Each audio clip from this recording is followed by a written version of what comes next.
Hello to all my friends and family, and welcome to Jim's 5am Club. And it's lunchtime, so I thought I'd pump out another Jim's 5am Club just to knock off one more off my total and add one to my tally. I've got a bold goal of reaching 1,000, and I'm well on my way to achieving that goal. And today I'll be adding a few more, as I normally do. So what I want to do today is just take you through another book summary, and I'm going to stick to an author that I've reviewed earlier today, and his name is John Maxwell. And his book that I'll be covering today is called The 21 Irrefutable Laws of Leadership. And once again, it's a book which is jam-packed with a lot of information, a lot of detail, and a lot of hacks in terms of how to develop leadership and what sets leaders apart from others. So I won't go through the 21. What I'll do is I'll pick a couple just to talk about, just to give us a taste of what John Maxwell is talking about.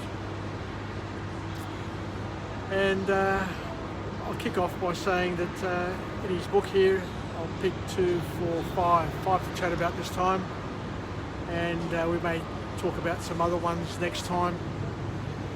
But the one thing that he talks about is that great leaders all have one thing in common. They understand the law of timing. The law of timing. And he says that great leaders see opportunities and risks before everybody else. They see those opportunities and risks more clearly and more completely than the average person. And they see further than what most people can see. So they've got some pretty good skills in terms of their ability to visualize and see, and in order to use their attention. So which leads them to the ability to plan sooner, see more options, and prioritize. So there's some pretty powerful skills that great leaders are renowned to have. So not everybody can see an opportunity. I remember years ago hearing somebody suggest there are 3 types of people. There are the type of people who can foresee what's going to happen and plan for it. They're the people who see things happening and lift their game to make the most of it. And there's a third category of people who, or maybe there's 4 in total. The third category of people who see what's happened and have only just missed it. And there are people who have got no idea what happened.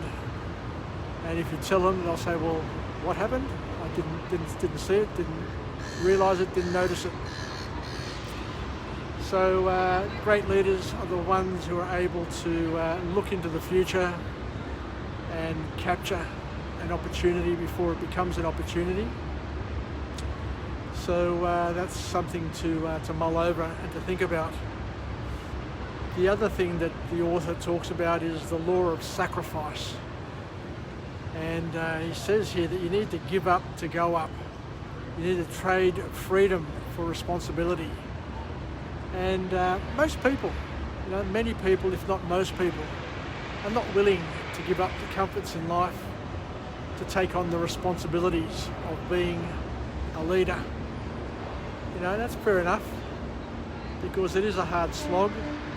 But the ones who enjoy that sort of stuff are the ones who thrive on responsibility and expressing themselves through other people and through other businesses. And they're the ones who, via a process of distilling end up being the very, very few who make it to the top and stay at the top and make a huge difference to those around us.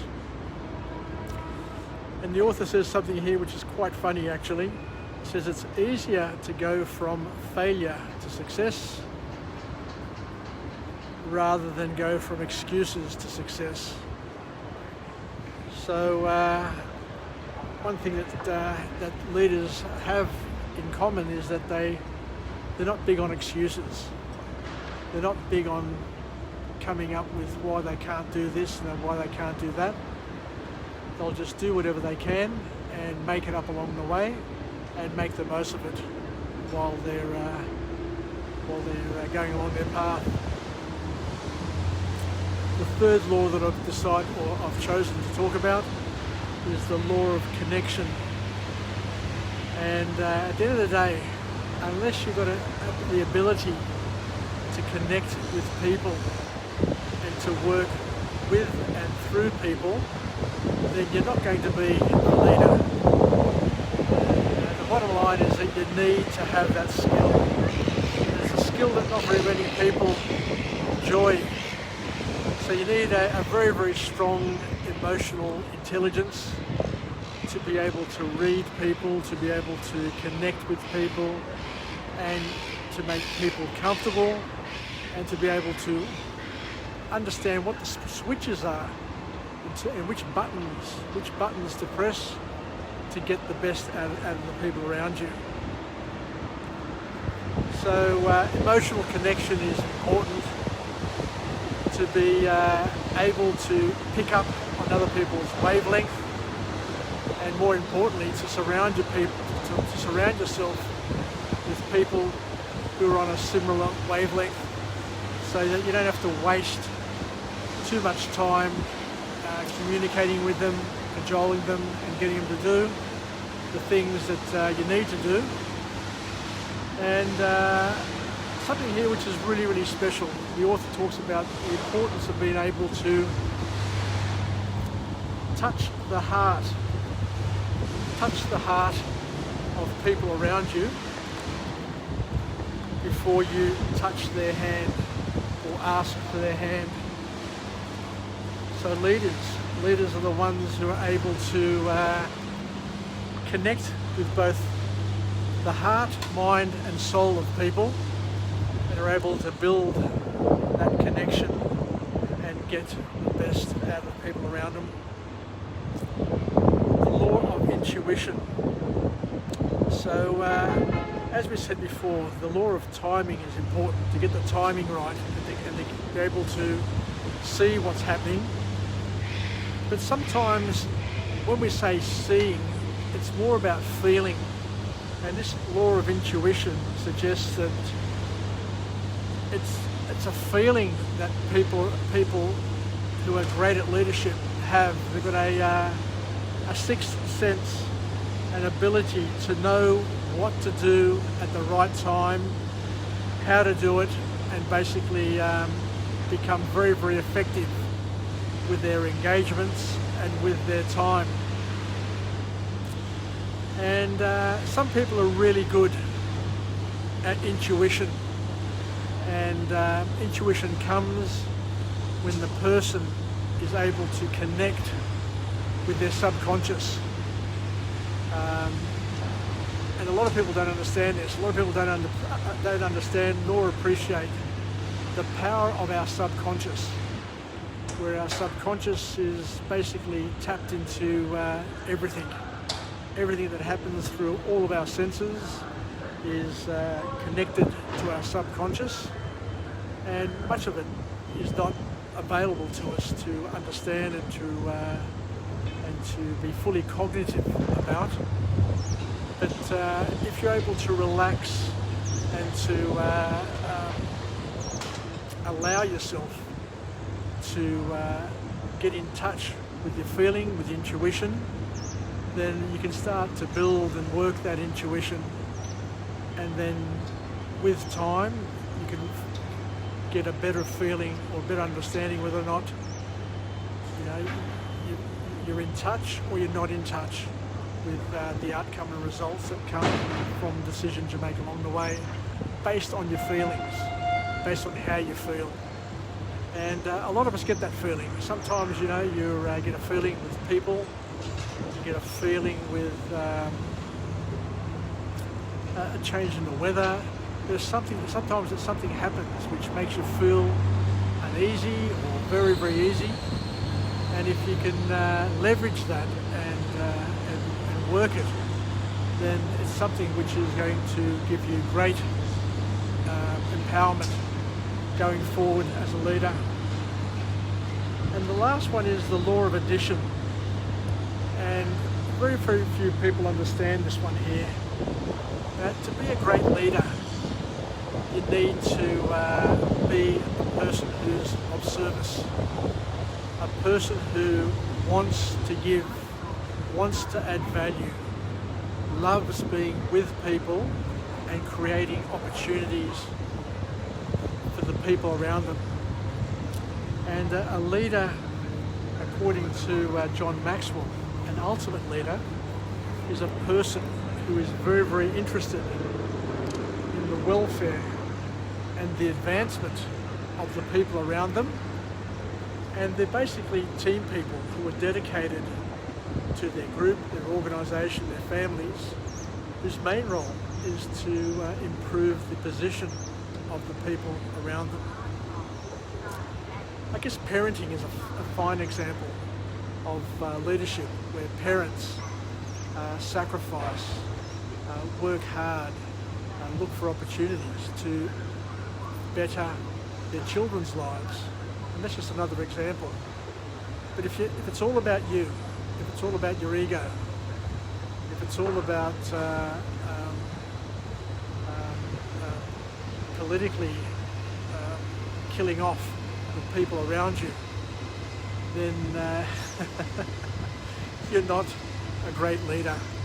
You're just a selfish person who has gotten into a position, who is going to milk that position and won't be remembered, nor admired, nor respected for their results or their efforts, because people aren't stupid. People catch on very, very quickly, and they're able to identify a narcissist, a person who is only interested in promoting and getting whatever they get for themselves, and will just use the people around them rather than be of service to the people around them. I guess that's about it from me. So thank you very much once again to John Maxwell and Best Book Bits for providing the opportunity for me to have a bit of a read and learn a few more things on leadership, and I hope you've gained something as well from it. So let's finish off with a positive affirmation. I'm alive, I am well, and I feel absolutely great. To my friends and family, stay connected, stay relevant, and let's take a few of these points out of the book from John Maxwell, the 21 irrefutable laws of leadership, and remember the importance of timing. Making the most of the moment and getting the best out of the opportunity. The law of sacrifice, knowing that you need to give up to go up. The law of connection, being able to emotionally and connect with the people around you, to be one, the same wavelength. The law of intuition, to go with your gut feel, to go with your subconscious, and to be able to leverage and work that. And the law of addition, where you understand and realise that your job as a leader is to mould, create and build other leaders around you, and to get the best, the very best out of the people who are under your responsibility. So take care, Yasas, Saspilao. Until tomorrow, where I'll come to you again from another location with another message. Take care, have a good rest of the day, and I appreciate you giving me the time and I look forward to coming to you again. Yassas. Bye for now. Cheers.